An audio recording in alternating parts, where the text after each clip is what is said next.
Hoy es 25 de marzo de 2015. Continuamos con el capítulo 4 de criminalística. Vamos complementando entonces. Pero antes de eso, voy a leer el artículo que escribe Gustavo Álvarez Gardiazabal en su columna Ariete del ADN de hoy. Dice así, entre comillas: llueve, con signo de interrogación. A raíz de la tremolina montada en la Corte Constitucional y de la caída en el abismo del desprestigio de la justicia en Colombia, han empezado a abrirse unos boquetes en las hasta hace poco impolutas e intocables cortes. Nos preguntamos muchos colombianos entonces si en el fallo que desmontó las pensiones de los exmagistrados y excongresistas hubo mano siniestra. El hecho de que quienes hubiesen emitido el famoso fallo fueran el magistrado Pretel y el conjuez Cepeda hace revivir hoy en día las sospechas que los perjudicados con la medida y la violación de sus derechos adquiridos presentaron en su momento. Y tienen razón en revivirlo porque a muchos nos pareció, al menos políticamente incorrecto, que el conjuez Cepeda fuese, entre paréntesis, al mismo tiempo que daba el fallo, cierra paréntesis, contratista de la presidencia de la nación. Pero, por sobre todo, que el fallo hubiese sido aupado desde las barras mediáticas de los colegas que se sientan a menudo en la mesa de Juan para hacerle eco a los caprichos de la casa de Nari. Pero si por allí llueve, por el pasado de la Corte Constitucional no escampa. Han estado recordando también, a raíz de la escandalera, que al menos malucamente hace pocos años se falló contra los accionistas de Gran Ahorrar, expropiados a la brava por un decreto presidencial de varios años atrás. Según esos compiladores de memoria, el magistrado del fallo fue el mismo González, metido ahora en Honduras contra Petrel. Y aseguran que además de soportar la presión del ministro de Hacienda de entonces, dice que tenía de sustanciadora a la hija del abogado de Fogafín, que buscaba no pagar indemnización a los accionistas expropiados. Llueve, pero nadie se moja, escribe Gardiazabal, cierro comillas, en su columna Ariete del ADN, circulación de prensa gratuita de hoy. Bueno, anoche escuchamos la alocución del presidente de la República y no se queda uno si no es perplejo. Paradójica las soluciones que plantea nuestro mandatario. Ya se habían dicho por el Partido Conservador y por otras instancias el camino, incluso Gardiazabal en la columna Ariete ayer, la situación de decretar la conmoción interior constitucionalmente permitida cuando se está ante una desinstitucionalización. Pero no pasa nada. Aquí los asesores del presidente, entre esos el ministro de Justicia, jurista por cierto, que no se le conoce sus condiciones de político, seguramente está detrás de todo esto. Pues bien, sea lo uno, sea lo otro, sea lo que se venga, la realidad es que es más de lo mismo. Las soluciones no están a la vista. El problema es latente y sigue la desestabilización de esa Corte Constitucional. Es algo que resulta ser de gran perjuicio en estos momentos para la rama judicial, por las altas cortes que se han visto incurso en asuntos de dudosa reputación, que realmente necesita es un cambio radical. Bien, no soy político, me gusta el derecho, en particular el penal. Sigamos entonces con el tema de criminalística. Para otra vez encauzarme en las anteriores videoconferencias, pues comencé trabajando el asunto de el delito contra la vida y la integridad personal, esencialmente el homicidio. Para ello entonces traté el tema de la escena del delito, el lugar de los hechos, lo cual es de especial trascendencia para efectos de toda investigación, porque repito, como lo he dicho antes, no hay un crimen perfecto, sino una investigación mal llevada. También entonces ahí abordamos el tema de la descripción de las heridas que se producen entonces por los disparos de armas de fuego, y entonces hice una breve síntesis en relación con la descripción de las heridas, si estas son de contacto, si son de quemarropa, si son a corta distancia o si son de larga distancia. Y entonces especifiqué que de acuerdo pues con los parámetros que se tienen, cuando es a contacto pues es a lo que se conoce como a boca de jarro, a quemarropa cuando no pasa más de los 10 centímetros, y de corta distancia se dan las dos situaciones, una en la que media hasta 50 centímetros y la otra entre 1 metro y hasta máximo 3 metros, y entonces por último hablábamos de larga distancia. También entonces se analizó aquí el tema de los medios que se utilizan para obtener entonces estos exámenes en primera instancia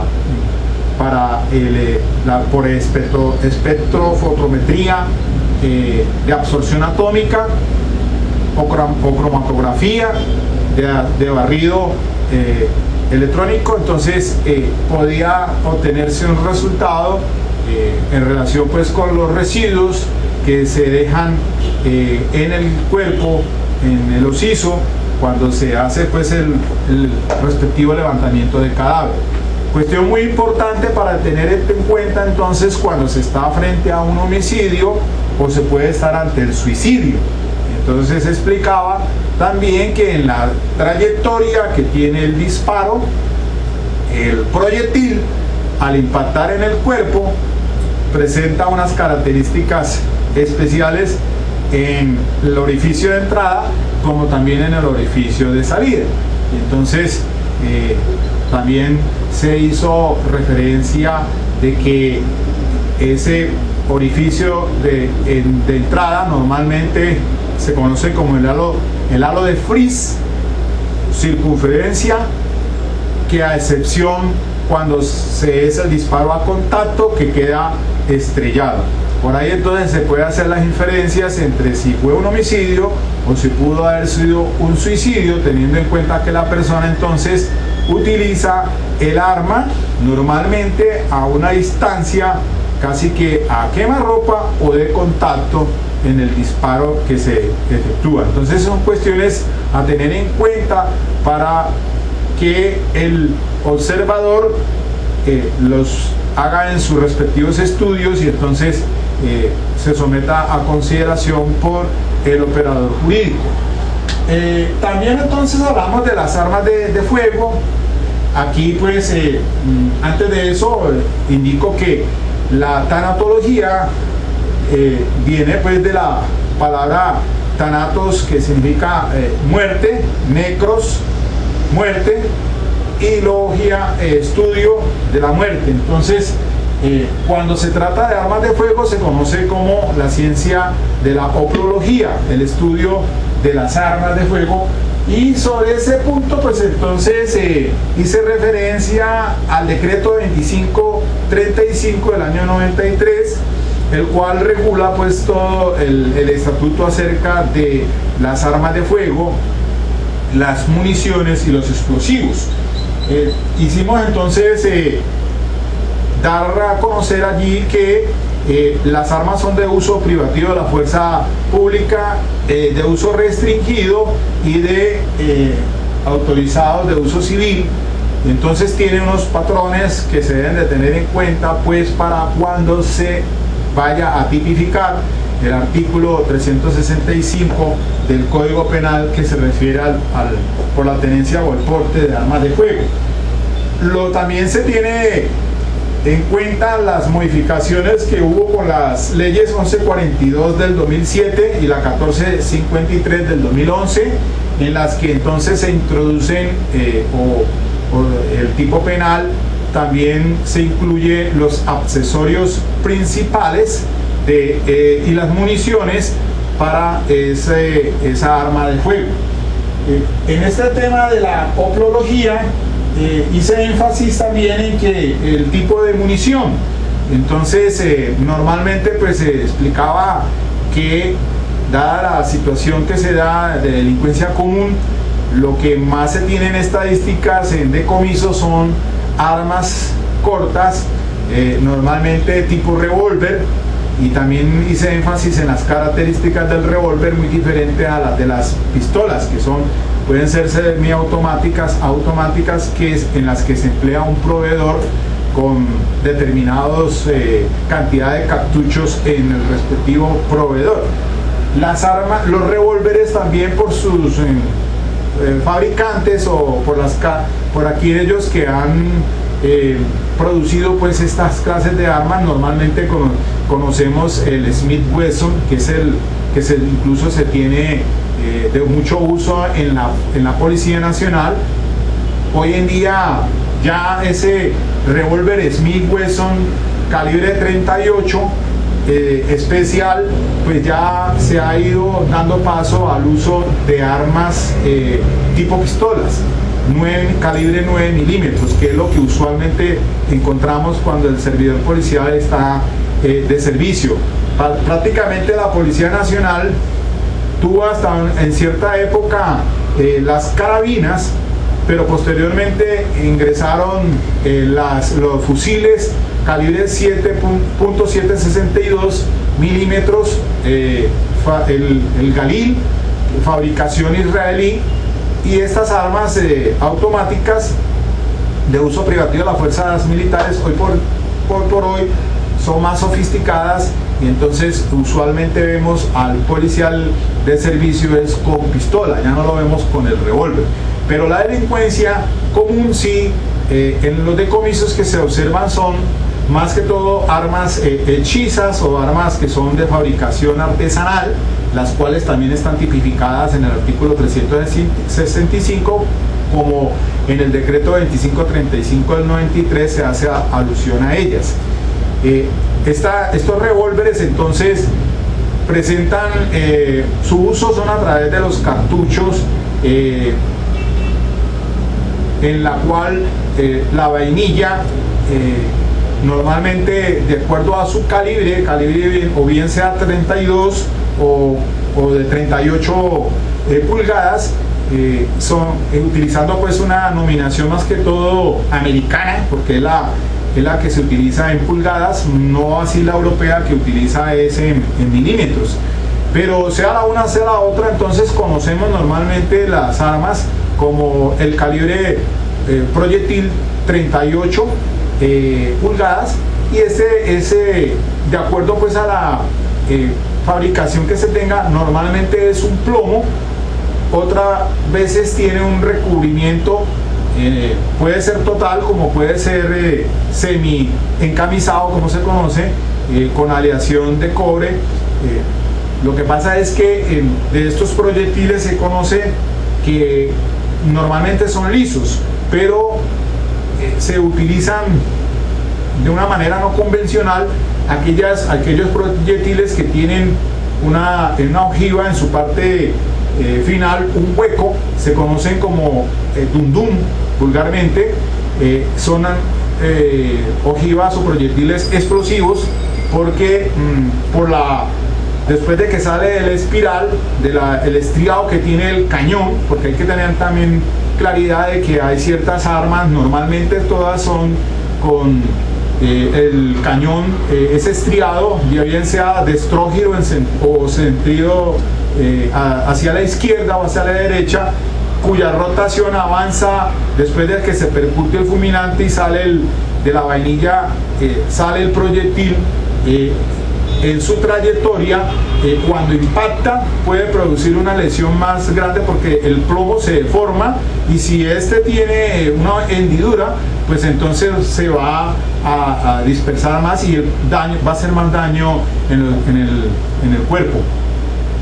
Esa clasificación entonces de los proyectiles es muy importante tenerla en cuenta.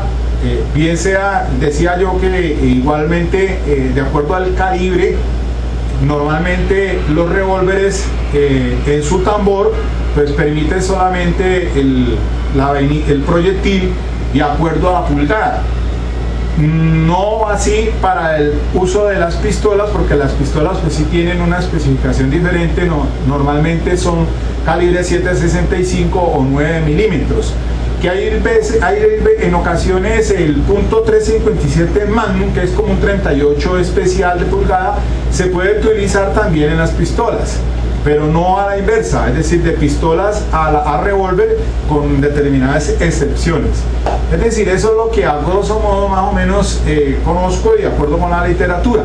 Ahora, la importancia, y se me había olvidado decir esto, es que el proyectil, como la vainilla, cuando se envía al estudio balístico, el revólver o la pistola, el cañón, esas estrías que tienen compuestas, como les explicaba, por unos macizos, por unos campos y por unos filos, permiten que le den una característica especial al proyectil al paso por el canal, el conducto. Después de que sale del revólver o de la pistola, pues queda con unas señalizaciones en el proyectil, que si se obtiene para estudio del cotejo balístico, se pueden obtener unos patrones de identificación con esas armas. De manera pues que sea de un revólver o sea de una pistola, al hacer el cotejo de ese proyectil que se recupera en la necropsia médico-legal, va a permitir la identificación de que corresponde ese proyectil a esa arma que puede haber, que se haya decomisado. Igualmente entonces la vainilla permite que se haga el cotejo balístico, porque en el culote de la vainilla, donde va el fulminante, cuando se percute con el disparador, ella deja una huella que es característica de solamente esa arma. Entonces hay unos, al hacerse el cotejo balístico, va a permitir la identificación, si corresponde a, obviamente que haciendo tomas con otras, disparos con otras vainillas, y entonces van a hacerse el cotejo de esta dubitada con la que se tiene como patrón en el laboratorio. Entonces permite la identificación y decir si realmente fue de ese revólver o fue de la pistola.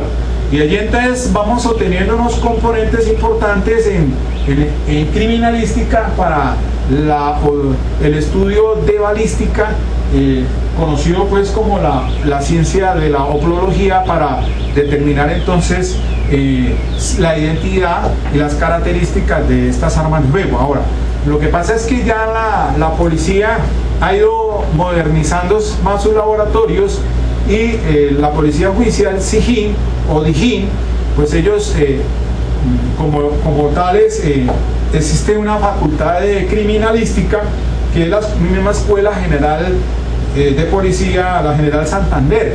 De ahí se forman los oficiales, y las personas que se dedican al campo de la criminalística pues son personas que se educan o estudian en esta facultad, y sus laboratorios son muy bien calificados para la investigación criminal, y entonces tenemos un referente importante allí con la misma policía judicial de la SIJIN o de la Central de Investigación de Inteligencia, Policía Nacional.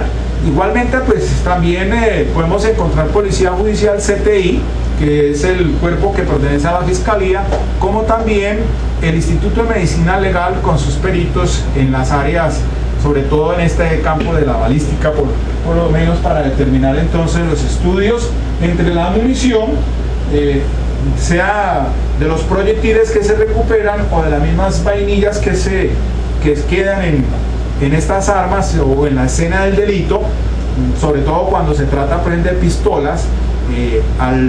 Al salir a expulsar la vainilla, quedan ellas en la escena del delito, no así en el revólver, porque las del revólver van en el tambor, pues son 6 alvéolos que permiten solamente 6 proyectiles. En algunas armas son, según el fabricante, permiten 5. Es decir, ese es un dato muy importante y quería complementarlo en el capítulo específicamente de las armas. Ahora, hay otra ciencia importante allí de la criminalística, que es la lofoscopia. La lofoscopia tiene que ver con el tema de la misma datiloscopia. Entonces, ya podemos ahora sí entonces entrar un poco más en materia y damos paso a este tema de las huellas dactilares, habiendo pues entonces complementado el tema sobre todo de los resultados que se obtienen en la necropsia médico-legal con los orificios de entrada y salida, la distancia de lo que queda en tratándose del tipo de distancia que se tenga y cómo se puede leer esos resultados con la cuestión del ahumamiento, el tatuaje, y lo cual nos permite entonces tener una claridad un poco más en relación con los resultados que dejan en la necropsia médico-legal, y la cual deja el médico forense, que es el que hace la descripción de lo que observa cuando se hace la necropsia médico-legal. Bien, entonces entremos al tema de las huellas dactilares. Antes de seguir con esto, pues yo tengo tengo material documental que me sirve y de soporte para esto. Primero que todo, hago alusión aquí a un libro muy interesante que se tiene sobre medicina legal, criminalística y toxicología para abogados. Es la segunda edición, en este caso la tengo yo. Su autor es Solórzano Niño, Roberto. Igualmente tengo en mis manos el manual de medicina forense de Alfonso Quirós Cuarón, una obra importantísima. Este es un catedrático de criminología y medicina forense de la Universidad Nacional de México. Bueno, se puede obtener y es muy completo, sobre todo en materia de medicina forense. También tengo en mis manos una obra de Ángel Vélez Ángel, Investigación Criminal. Esta es editorial Temis de 1982, y pues el autor de la obra tiene pues importancia en este tema porque desarrolla varios tópicos en relación con la investigación criminal. También tengo una obra del general retirado Manuel Maza Márquez, profesor de la materia, Manual de Criminalística. Recordemos que Maza Márquez pues ahora controvertido por el asunto de Galán, pero recuerdo que es un libro muy didáctico del autor, retirado general de la Policía Nacional. Lo mismo que aquí en mis manos tengo otro libro que se llama Investigación Criminal, de Charles Fricke. Fue juez superior de la Corte de Los Ángeles de California. Una persona muy bien documentada sobre este tema. Ahora, entonces, teniendo en cuenta estos autores, vamos a hacer lo siguiente. Entremos a sentar un poco más las bases en relación con el tema de la dactiloscopia. Cuando hice mi maestría en criminología, que era lo que existía por allá en los 80s, acá en Cali, en la Universidad Santiago de Cali, pues solamente teníamos, o consistía nomás la maestría en criminología, 4 semestres que fueron muy completos, y quizás eso no se volvió a ver aquí en Cali porque la facultad de la Universidad de Derecho de la Universidad Santiago de Cali pues se cerró el Instituto de Criminología, que funcionaba no directamente en la Universidad de Santiago de Cali, sino en San Antonio. Muchas personas tuvieron la oportunidad, y con docentes muy calificados. Ahora pues existen especializaciones en Derecho Penal en la misma Santiago de Cali, y de pronto pues una maestría también en Justicia Transicional y Derecho Penal. Pues bien,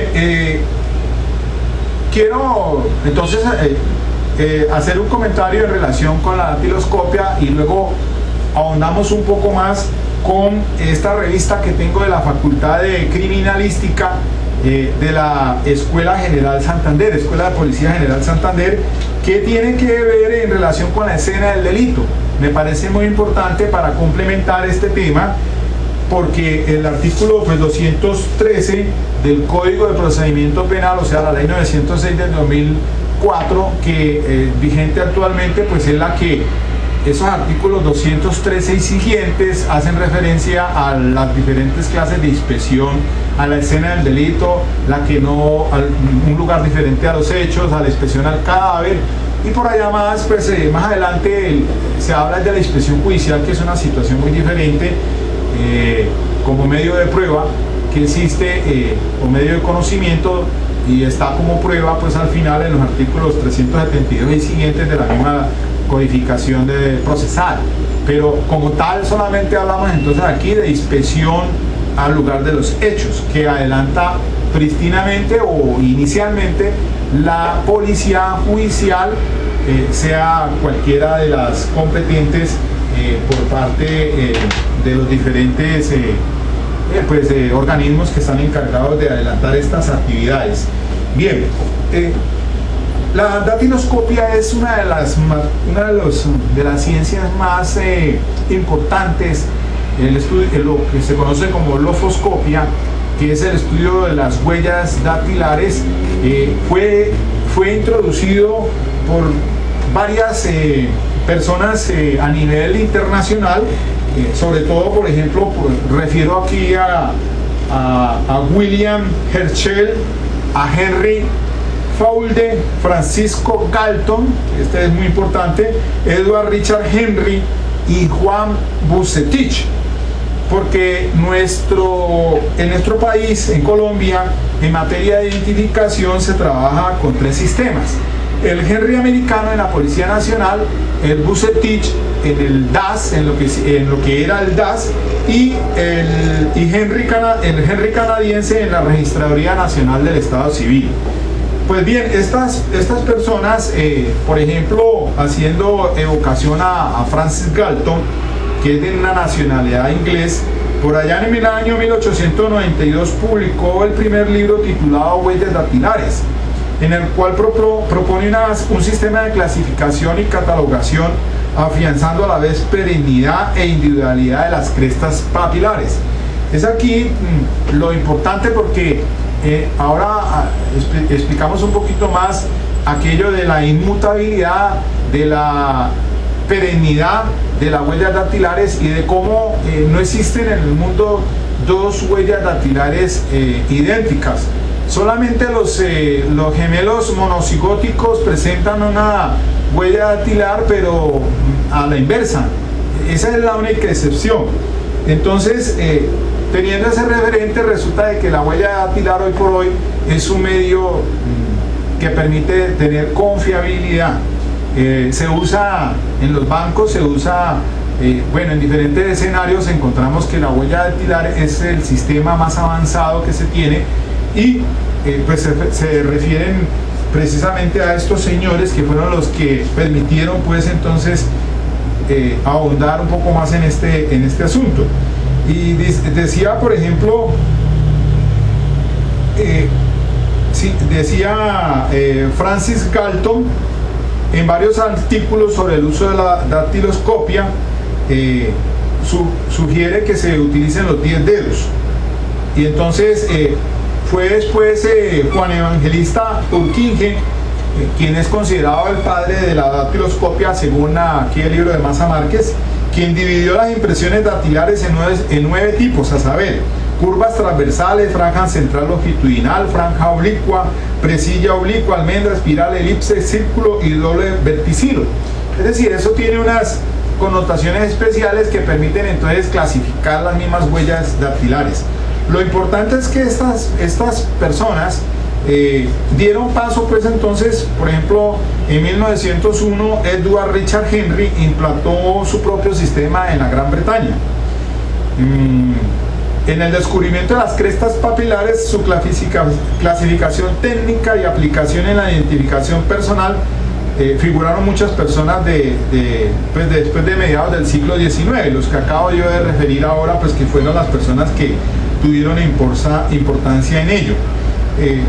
Así entonces, después tenemos en 1891, Juan Bucetich, desempeñaba un alto cargo en el Departamento de Policía de Buenos Aires y él fue encargado de organizar la oficina de identificación de la institución con el sistema Bertillon. Aquí hago referencia a Alfonso Bertillon, que fue el inventor del sistema antropométrico fundado en la clasificación y archivo utilizando los rasgos físicos tales como altura, tipo, color de pelo, ojo, fotografías, tatuajes, cicatrices y medidas de oreja, nariz, cabeza, pies y dedos. Pero entonces, según esto, pues teniendo en cuenta esa clasificación, pues después se permite, teniendo en cuenta las características de las huellas dactilares, hacer la respectiva entonces clasificación.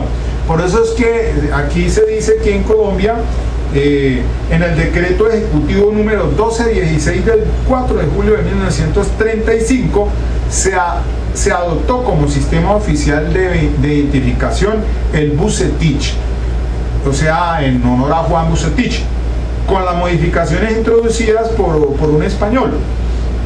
Entonces, se dice aquí que la Registraduría Nacional expide la cédula de ciudadanía con base pues en el sistema dactiloscópico, pero de Henry, que es canadiense, y que la policía entonces inició en el F2 la identificación hacia el año 1971 con un sistema Henry americano. Bueno, este asunto pues históricamente tiene relevancia, pero adentrémonos un poco más con el tema pues de la dactiloscopia. Decía que pues la importancia de ello radica en que puede ser, tienen las características especiales las huellas dactilares, que son inmutables, es decir, que ellas no cambian, ni siquiera con un daño físico, porque vuelven otra vez y salen, lo mismo que son perennes, porque aún ya en la formación de la gestación empiezan a formarse las crestas papilares, las huellas, y aún después de fallecido se conservan mucho tiempo después. Esa es una de las características. Entonces permiten una identificación exacta, porque no hay dos huellas en el mundo idénticas. No hay dos personas que tengan similares huellas dactilares, y entonces eso permite un 100% de confiabilidad. Lo mismo entonces se dice que esta es inmutable, y que por lo tanto entonces no van a cambiar, ni siquiera habiendo después presentado algún daño de tipo físico. Bien, teniendo pues haciendo esas precisiones en relación con las huellas dactilares, pues vamos ahora a hacer una introducción en relación pues con si ellas, cómo se obtienen o cómo se recogen esas huellas dactilares en la escena del delito.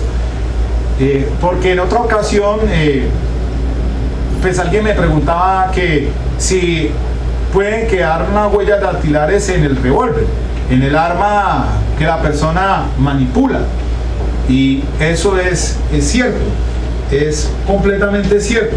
Aquí tengo, pues en este libro de investigación criminal de Charles Fricke, habla de, se conocen como las huellas latentes.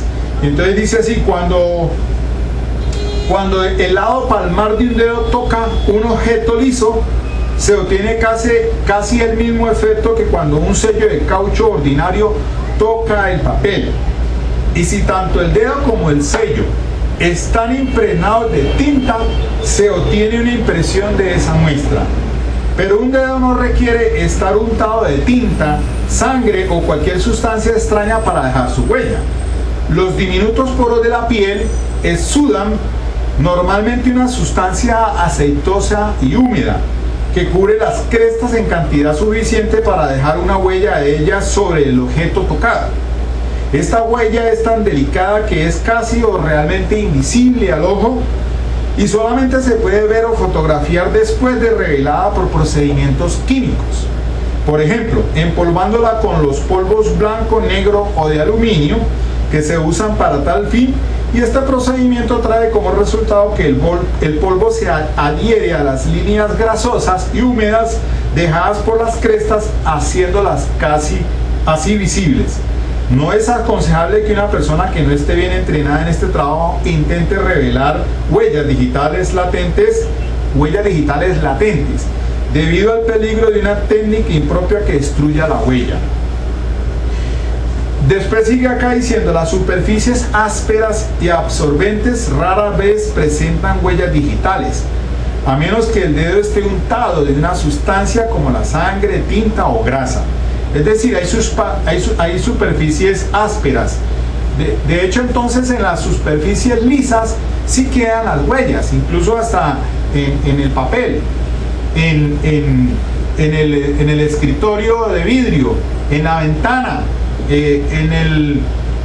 cuando el retrovisor del vehículo que de pronto es hurtado, que se manipulan las maniguetas, se manipula el retrovisor, se manipula la guantera por parte del criminal.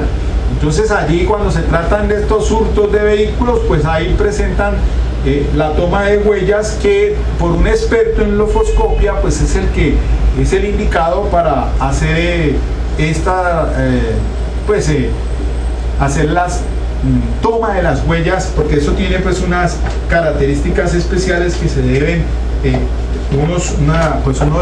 como dicen aquí, unos elementos orgánicos que se tienen que manipular para poder que salgan a la luz esas huellas dactilares. Igual en todos los autores casi traen lo mismo, y en este tema muy recursivamente se puede encontrar acá en el libro del general en retiro Maza Márquez, como también por acá, haciendo uso aquí ahorita del libro de medicina forense de Alfonso Quirós Cuadrón, en el tema de la dactiloscopia. Dice lo siguiente: dice, primero que todo, la característica es que son absolutamente diferentes en cada individuo. Segundo, son inmutables desde el 6º mes de la vida intrauterina hasta la disgregación de la piel por la putrefacción. O sea que son inmutables desde esa época ya en que están en el periodo de gestación hasta mucho después, cuando, a no ser que entre pues el estado de putrefacción para que se haya la descomposición de las crestas papilares. Y tercero, son perennes, pues a pesar de ser destruidas por traumatismos superficiales, al sanar de ellos reaparecen en la misma disposición. Además, los dactilogramas parecen ser infalsificables, y al tocar cualquier individuo los objetos, las huellas que deja en su mano constituyen verdaderos dactilogramas que, a pesar de ser invisibles a simple vista, se hacen aparentes por medio de reactivos especiales: tinta engomada, plombagina, vapores de yodo, etc. Se utiliza la dactiloscopia para la identificación de las personas en el derecho civil y mercantil, en las actas de nacimiento, matrimonio, documentos de crédito, etc., en el derecho administrativo, dando un mayor número de aplicaciones en el orden del derecho y de los procedimientos penales, para la identificación de criminales y de descubrimiento de reincidentes, sustituyendo con gran ventaja el vertillonaje, o sea, el método antropométrico, que es incierto por la diversidad de la precisión en las medidas y la tabla de tolerancias, que es complicado y caro por exigir equipos de manejo difícil, que carece de eficacia en personas no adultas por no haber adquirido aún el esqueleto subdimensiones invariables. Es decir, que es mucho mejor y más preciso en materia de investigación criminal sujetarnos entonces al estudio de las huellas dactilares como un patrón que teniendo estas características especiales pues permiten entonces apoyar a efectos de esclarecer o llegar a la individualización de una persona que esté comprometida en una escena del delito. Ahora sí, entonces entremos un poco más a examinar aquí esta revista que tengo de la Facultad de Criminalística de la Escuela General Santander, porque me parece también importante.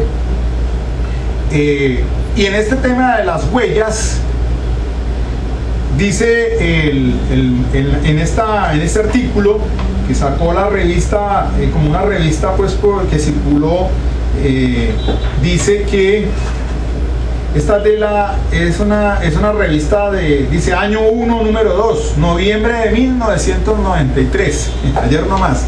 Bien, ¿dónde buscar huellas en la escena del delito?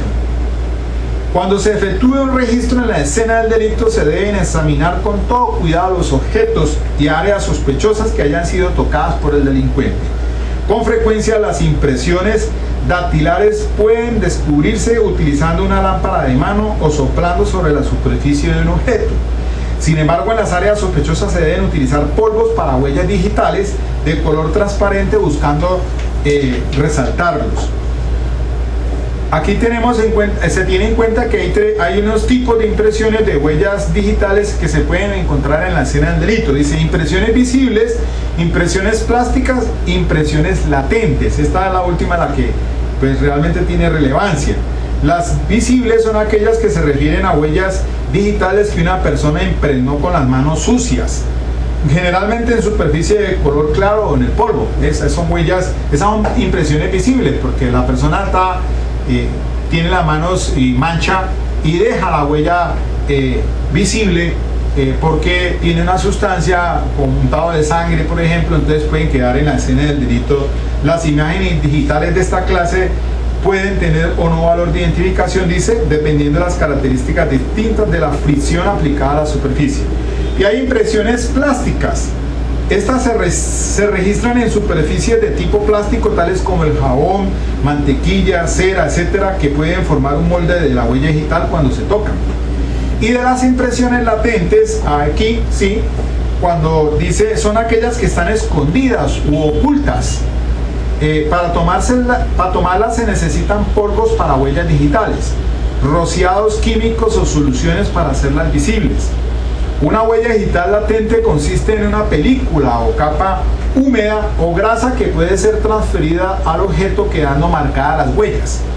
Cuando se encuentran fragmentos de huellas digitales en la escena del crimen, su identificación puede necesitar de la poroscopia. La poroscopia comprende el análisis, estudio y comparación del tamaño, forma, número y posición de los poros de los surcos de una huella digital parcial con las de las impresiones digitales del sospechoso. Bueno, vaya, aquí tenemos otra área, una subespecie de la misma lofoscopia que llama la poroscopia. Bien, ¿dónde entonces continúa debe hacerse la búsqueda? Dice que la búsqueda de huellas digitales debe hacerse de manera sistemática, tener en cuenta los posibles movimientos que el intruso hizo en el lugar de los hechos, examinar los puntos de irrupción de ventanas, puertas, objetos móviles o aquellos que a su paso pudo tocar. En el caso de hurto de un auto no cerrado, las únicas posibles huellas están en las manijas de las puertas o en el espejo exterior. Si se usó la fuerza, la búsqueda de las huellas debe hacerse alrededor del área de irrupción y revisar otros elementos como el espejo retrovisor, como les decía ahora, la palanca del ajuste del asiento, los portadocumentos, el volante, la guantera y el terminal cromado de los cinturones. Una vez se descubren huellas digitales, hay que hacer la anotación exacta del lugar de la impresión sobre el objeto y tomar medidas. Tomar fotografías si es posible y hacer un boceto del cuarto en particular, describiendo todos los objetos en los que se presentaron las huellas. Una buena razón para tomar fotografías de las huellas digitales es que muestran la relación de la impresión con otros objetos en la escena del delito. Además, es preferible tomar una fotografía que arriesgar la destrucción de la evidencia con polvo o vapores. En Colombia, al igual que en otros países, la identificación de personas por medio de las huellas dactilares es el método más eficaz en el esclarecimiento de los delitos, pero se presentan algunas circunstancias que minimizan los resultados óptimos de este tipo de investigaciones, ya que no existe una clasificación única para todas las entidades que participan en las investigaciones criminales, pues la Registraduría Nacional utiliza el método de clasificación Henry canadiense, el DAS, el de UCETICH que le decía, y la policía trabaja con el sistema Henry americano. Ahí pues es posible que cada uno utilice un sistema de identificación, aunque ya por ejemplo ya el DAS no está. Los del DAS pasaron al CTI, entonces hablemos solamente ahora de Policía Nacional, del CTI y del Instituto pues, de Medicina Legal. Y la Registraduría Nacional. Eso es, ese análisis de las huellas dactilares, mire usted la importancia que tiene que ver en relación con la identificación de las personas. Por eso, volviendo otra vez al artículo 213 de la ley 906, es de mucha importancia y volvamos a leer la parte pertinente. Dice: inmediatamente se tenga conocimiento de la comisión de un hecho que pueda constituir un delito, y en los casos en que ello sea procedente, el servidor de policía judicial se traslada al lugar de los hechos y lo examinará minuciosa, completa y metódicamente, ¿sí ven? Con el fin de descubrir, identificar, recoger y embalar, de acuerdo con los procedimientos técnicos establecidos en los manuales de criminalística, todos los elementos materiales probatorios y evidencia física que tiendan a demostrar la realidad del hecho y a señalar al autor y a los partícipes del mismo. En el lugar de la inspección y cada elemento material probatorio y evidencia física descubierto, antes de ser recogido, se fijará mediante fotografía, video o cualquier otro medio técnico y se levantará el respectivo plano. Y miren que esta revista es de por allá del año 93, la ley 906 del 2004, o sea que ya hace mucho tiempo. La misma Escuela General Santander como con su facultad de criminalística ya pues obviamente tenía pues muy clara esta situación. Bien, igualmente volviendo a este punto sobre el procedimiento policial en la escena del delito, aquí pues si bien es cierto me he referido a la policía judicial, que es la que llega al lugar de los hechos a hacer este procedimiento teniendo en cuenta las reglas de cadena de custodia y los procedimientos de criminalística. Las resoluciones, pues ya las sabemos, sobre el tema, la Fiscalía General de la Nación tiene unos protocolos, los cuales deben de llenarse a efectos pues de que se correspondan con el principio de autenticidad de que trata el artículo 277 de la ley 906. Aquí hay una cuestión muy importante, y es que la Policía Nacional como tal siempre y casi siempre es la primera que llega a la escena del delito. ¿Cuál es su deber entonces en ese caso? ¿Qué debe hacer la Policía Nacional en la escena del delito? Dice: generalmente el policía de vigilancia es el primero en llegar al lugar del hecho, constituyéndose en la persona más importante. Por tanto, todo lo que haga o deje de hacer será base para el éxito de la investigación. Y es que aquí, ese es el punto importantísimo, porque resulta de que no le paramos muchas mientes a este asunto de el primer respondiente. El primer respondiente de la Policía Nacional, la que hace el procedimiento o que llega a la escena del delito. Él tiene tanta importancia en esto de que para que no se tergiverse, no se obstruya la labor de investigación, porque es el primero que tiene el contacto con en una escena del delito. En un caso de, por ejemplo, un sicariato o un homicidio, pues el primero que llega normalmente es la patrulla de vigilancia.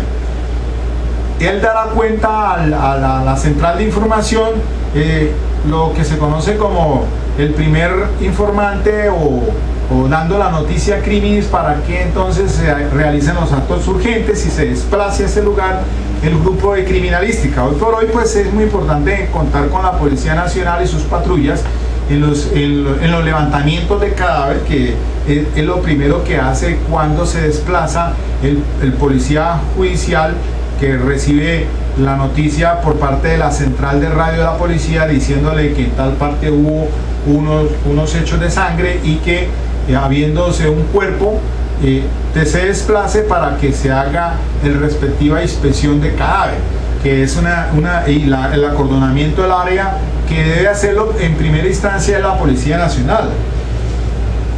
Dice, informarse suficientemente de lo que ha acontecido con las personas presentes, vecinos y curiosos, qué, quién, cómo, cuándo, dónde y por qué. Seleccionar las personas que considera testigos y aislarlos, tomando en detalle sus datos personales. Esto lo hace la Policía Nacional. Comunicarse el hecho por la vía más rápida a la central o en su defecto al comando respectivo. No puede retirarse por ningún motivo del lugar de los hechos sin haber tomado las precauciones iniciales, como de rodear, mantener y proteger. Cuando ya llega la policía, pues debería la Policía Nacional tener un cincho, que es el acordonamiento del área. Solamente están autorizados para ingresar a esa área en la policía judicial. Ni siquiera el comandante de la policía puede ingresar al área que se ha hecho el acordonamiento, porque pues es contaminar la escena del delito. Entonces, interrogar a las personas sospechosas. Reglas para proteger la escena del delito. Dice así: si hay víctima, examinarla haciendo todo el esfuerzo posible para salvarle la vida. Si está herida y habla, tomar nota de lo que diga. Puede ser la clave para esclarecer el delito. Claro, allí recordemos muy bien el caso de Rosa Elvira Celis, en Bogotá, la del empalamiento. La madre que fue vilmente asesinada por su compañero o amigo sentimental.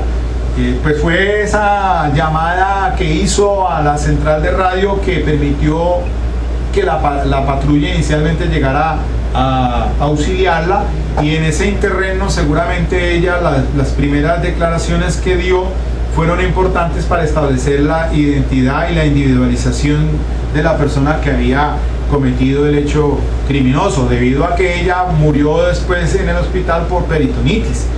Entonces, casi es de mucha importancia, y aquí recuerdo el caso, o los casos que les comentaba, en Cartagena, cuando el caso de los dos jóvenes que fueron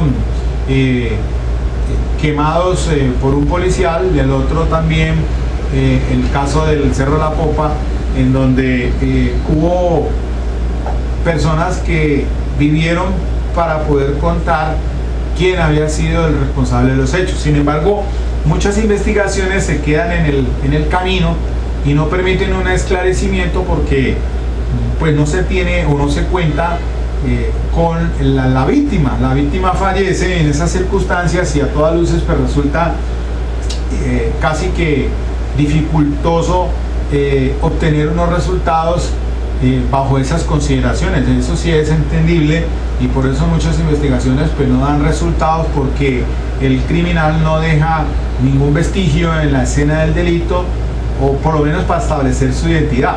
Hoy por hoy existe el testigo silente, que ese sí es una manera de coadyuvar a las investigaciones. El testigo silente son las cámaras que existen que se han instalado por parte de la policía y por algunas entidades particulares, que permiten la identificación y la individualización del autor o los partícipes de un delito. A nivel internacional pues es muy conocido, ya existen cámaras por todo lado. Es decir, de una manera importante resulta como un testigo silente, así sea que nos estén vigilando, pero que pues realmente la delincuencia hoy en día pulula, y se hace indispensable y necesario pues la vigilancia. La vigilancia en este caso se denomina eso, se llama testigo silente. Incluso las patrullas, si ustedes observan en películas, las patrullas en Estados Unidos tienen sus cámaras, y aquí en Colombia ya estamos viendo las patrullas de la policía. Si usted ha observado, tiene una cámara en la parte superior, seguramente para hacer la secuencia de persecución y cuando se va a hacer el respectivo procedimiento. Eso ayuda bastante. Es muy importante también contar con esa clase de testigos silentes, o sea, las cámaras que permiten entonces la individualización y llevar a la captura y pues a judicializar a las personas. Bien, bueno, el tema no me dio para más, parece ser que tenemos que utilizar otro capítulo, y en el próximo vamos a ver el procedimiento ya en sí de la policía judicial, de acuerdo a ese manual que tengo de criminalística de la Escuela General Santander, y también lo acoplamos pues al artículo 213 y siguientes de la ley 906 para entonces ahondar en relación con temas importantes como son los siguientes: métodos de conservación permanente, o sea, en la escena del delito, fotografiar el sitio, el croquis del sitio, reglas para proteger y reservar el lugar de los hechos, búsqueda y recolección de evidencias. El otro tema es en casos de recolección de los indicios, el levantamiento, el embalaje de las evidencias, el etiquetado, las técnicas de recolección de indicios. Todo esto lo vamos a mirar más adelante, y también el suministro de los indicios cuando se envían al laboratorio. Muy bien, muchas gracias, tenemos hasta aquí.